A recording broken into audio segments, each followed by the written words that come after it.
welcome back to another MMT Chat. I'm Christina Fuges with Mold Making Technology, and my guests today are our 2024 Lead Time Leader Award winners from Dynamic Tool Corporation in Menominee Falls, Wisconsin. I always get that wrong. Dan Gouge and John Berg. Hello, gentlemen. Thank you. Christina. Thank you. How are you? We're well. It's been a fun week. It has been a fun week and a busy week. Very memorable week. I wonder why. So being the lead time leader and having that announced, what comes with that is a cover story, is a feature, a video feature that comes out in our June issue, and June 1st it's all online. So look for that. That will tell the backstory and the story of Dynamic Tool. So I thought we could talk today about the future. Yeah. And let's look a little bit forward. The article teases a little bit about a developmental center, things like that. So Dan, why don't you tell us a little bit about where the company's going? Yeah, so we've had a lot going on, obviously, and you cover that in the June issue. So I won't say a lot about that because you guys can read about that in the issue, but going forward, we've got a lot of stuff going on. We're still doing office makeovers in the manufacturing facilities. At the old manufacturing facility, we brought on the new facility, which will be our development center, because we were landlocked with the main manufacturing facility. So we're going to take the noise of the sampling area out of that facility and put it into the new facility. Have a customer care center, enhanced engineering as well. And then we have some exciting stuff coming up that I can't talk about today, but we will make sure you're the first to know. Darn, I thought I was going to get some breaking news today. Well, we could go so far as to say I would say, significantly expand our capabilities and our abilities to serve our customers in the developmental process. Okay. That's certainly a little bit out of the box for an injection mold builder. Yeah, it's been one of the things that our customers have been asking for. It's one of the things in the pipeline as far as when products start, and we're generally on the back end of things on a lot of things. How do we get to the front of the line on a lot of that stuff? So we want to be able to. All right, well, you got my brain thinking. So yeah, make sure you let MMT be the one to tell that part of the story, an extension of the story. We will let you do that. All right, so let's talk a little bit, since we're here at MPE. What has it been like? What's the show been like? What are you hearing out there? And how's it been since you won the award on Tuesday night? Do you want to go first? I would take that because I've been absolutely pleased with the show as a whole. Monday started out the way you'd expect, as people working their way through the show floor, and maybe it took a few moments to get to the booth. But once it started happening, it was very regular, very frequent. And we were just absolutely pleased with a number of existing customers that visited us. So pleased to see them, meet some new members of their teams, or some of the divisions we hadn't yet worked with, and honored to be introduced to them by those customers who have now come to consider us collaborators and even friends. And then quite a few new customers, including some names that, quite frankly, I was not aware of.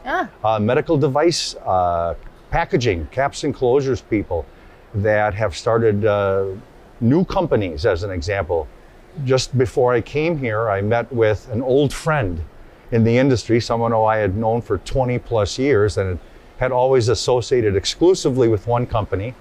And he is now with a new company, and they're opening up a molding facility here in the United States. So they're headquartered in Europe. And he said that now they're on the hunt for a good tooling source, a legitimate developmental partner.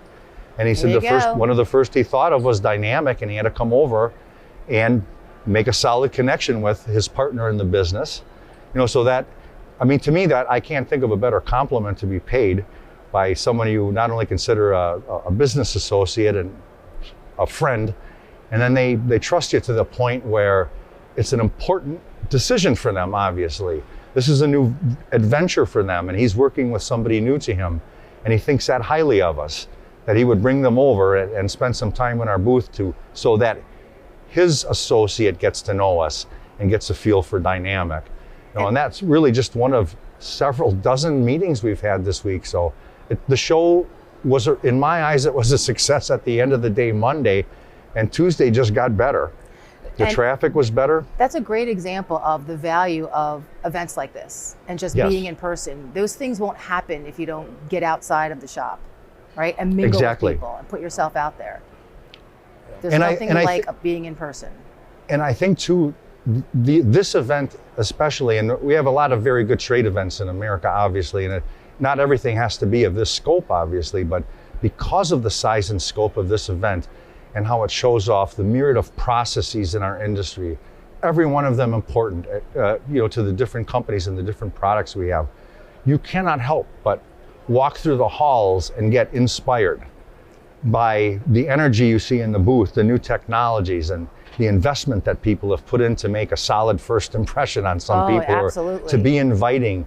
And certainly walking by the press manufacturers and seeing the high-speed robotics, the automation systems. It's, you're gonna go back, you're gonna get back to work and you're charged up. And it's just the best feeling. It's motivating. It's right. motivating. You know, and while we didn't have any explosions going on in our booth, we've got some videos, clips running, and we have some equipment on display. I'm hoping, based on the feedback that we've received, it sounds like we did a little inspiring ourselves. So we're really just pleased to be here. Are you hearing anything, people coming up to the booth? Any trends in what people are coming to talk to you about? Any unique challenges or things that are, tell me about that. Let me grab that if you don't mind. Sure. I'm gonna say it this way. We've had a lot of people that have come just because our community, our toolmaking community has shrunk, right? How many 27-year-olds do you know that have started shops? Yeah, exactly. Recently? We haven't had a lot of that, right? And No. That's disappointing at the end of the day. I think just one of the experiences that's hit me hard, and that we've been to a lot of these shows. I've never had this happen, and it happened multiple times over the course of this week. We've had different customers tell different companies to come to Dynamic because you need to go to Dynamic. And that's been something where I've never had that in any of my other years here, which I thought it was a one-off, and then it happened again, and then it happened again, and we've had it multiple times to happen, and it's just, wow, we must be doing something right. So I was going to ask you, I have to ask, so what do you think is setting you apart from other manufacturers that is happening? What is it?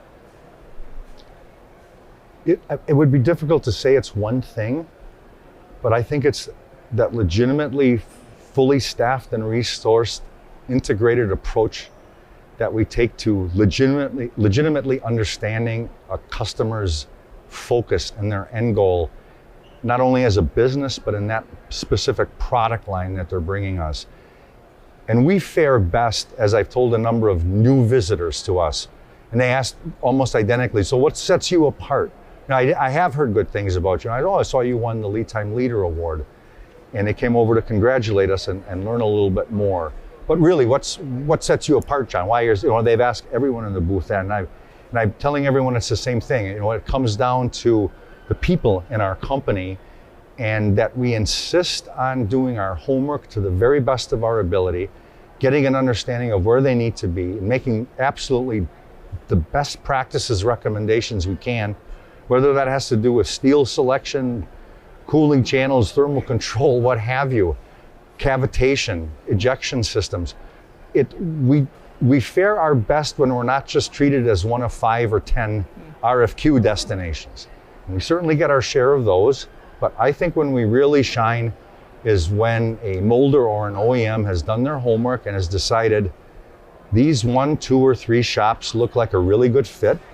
And instead of just sending them an RFQ, let's get them on a phone, let's get on a Teams meeting, or let's fly to Milwaukee and let's meet these guys and let's see if they're all they claim to be. And we welcome that challenge. Yeah. And we're ready, whether you come on a Monday or a Tuesday, or it's this month or 3 months from now, there's gonna be steel on our floor, steel on the bench, and steel in our presses that will make our case. So when it comes to your people, how would you say Dynamic is training for that future mold building professional? Yeah, there's 2 things. Experience matters, and we have that, and youth matters, and we have that as well. You can't create a toolmaker overnight. It's a long, drawn out process. There's not a lot of kids in line for those jobs, but you have to find the ones that have the aptitude and the ability to do the job. And it's one of the things that we've challenged our shop. When we first took over, it was like we'd have one apprentice going through the program. No, this year we're going to do 2 in 6 months, and then as we're building up now, it's the challenges. Can we get 3 going? I like it. It's just keep building that machine, and hopefully we can get there. So John's done a good job on the marketing side with a bunch of our other people, and it's the future. And So you Cassidy, gotta build Cassidy learning as all well. about Cassidy and the whole internal effort from someone that's so passionate, that already had the recruiting background, correct? Yeah. She was already kind of in Right. that world with the school system, I guess. And to make that part of her job within the shop, I just think that's... I mean, there's that combination of the daughter of a tool maker who has this built-in passion for education and an understanding of the student mindset. And she just like instinctively combined that and proactively became an extension of the staff of several high schools, where she goes in and helps train and helps how to create a resume effectively. What's going on in manufacturing. Here's what's exciting. Here are some exciting new processes that we brought in. And obviously these are high schools, technical colleges that have very substantial tooling or CNC presence. They've made that commitment to the students, and that quite frankly is shrinking a little bit. There's a great many high schools that there isn't even a shop option anymore. So we made it a point to seek those schools out in our area, and we aim to support them with more than lip service. Hey, send your kids here? No, we're coming to you. How can we help you, and how can we help you keep educating them and get them inspired enough to want to knock on our door? Go ahead. About a month ago, we had our open house where we bring in kids and parents, and they come through our facility, and it's not dirty manufacturing, right? It's as clean manufacturing as you can possibly have, and people are just blown away because we don't show enough.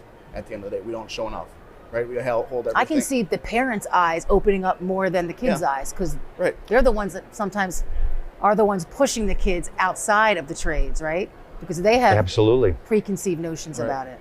Right. So it's one of the things we probably got to do a little bit more of. We still do. We do a lot, but we still probably got to do more of it at the end of the day. And again, we'll see you where we will. take it. All right. So let's talk to the lead time leader. Let's get back to a little bit of what I need you guys for to help promote the value of what you went through. Talk a little bit about. I know, John, you were instrumental in getting this to happen, getting the wheels in motion, which happens a lot. Somebody needs to drive that process, because it's not a simple ABC company, we're a mold builder, and you submit it. There's homework there. So talk a little bit about what that entailed and why it was worth it.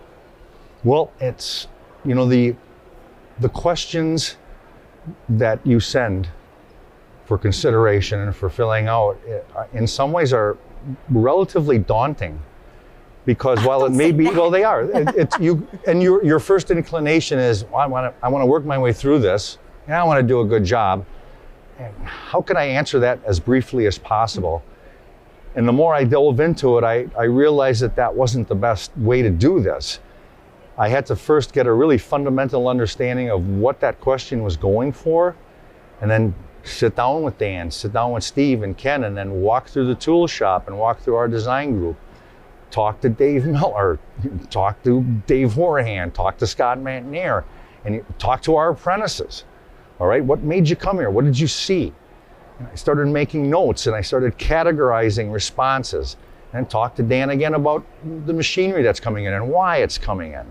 And again, categorizing and then presenting that first rudimentary plan of response to Dan and Steve and Ken, and the little tweaks happen, and before you know it, the hours start mounting up, and I'm thinking, wow, I've got a lot of time invested in this, and so do all my colleagues here at work. But once you get going into it, you start defining who you are, and you learn about yourself, and you learn about each other.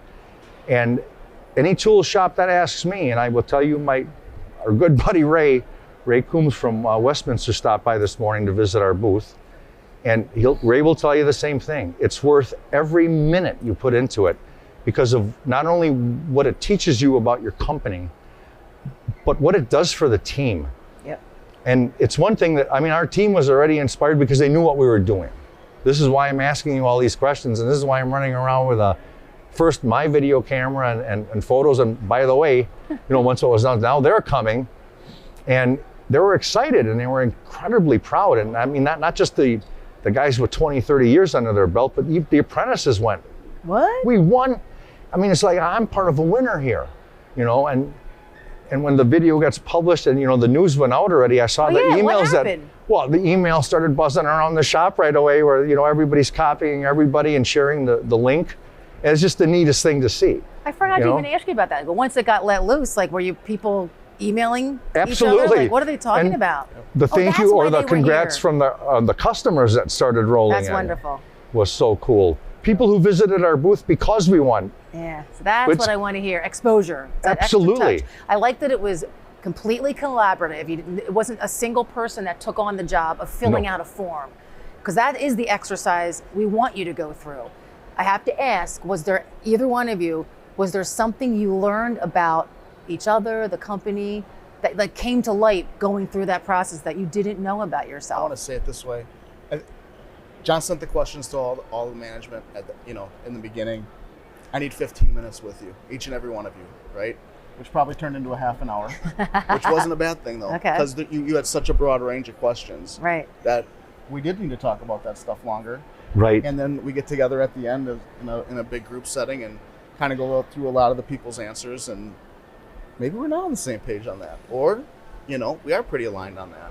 So I think it did bring up some really good talking points for us internally. I love it.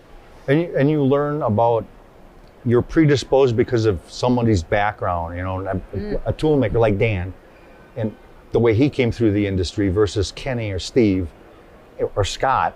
And they all have their own perception based on perhaps where they spent the most time in the shop or where they started learning in the shop. And now they're getting the perceptions and the feedback from their colleagues, the colleagues they love and trust because they're working together and they've worked together for so many years.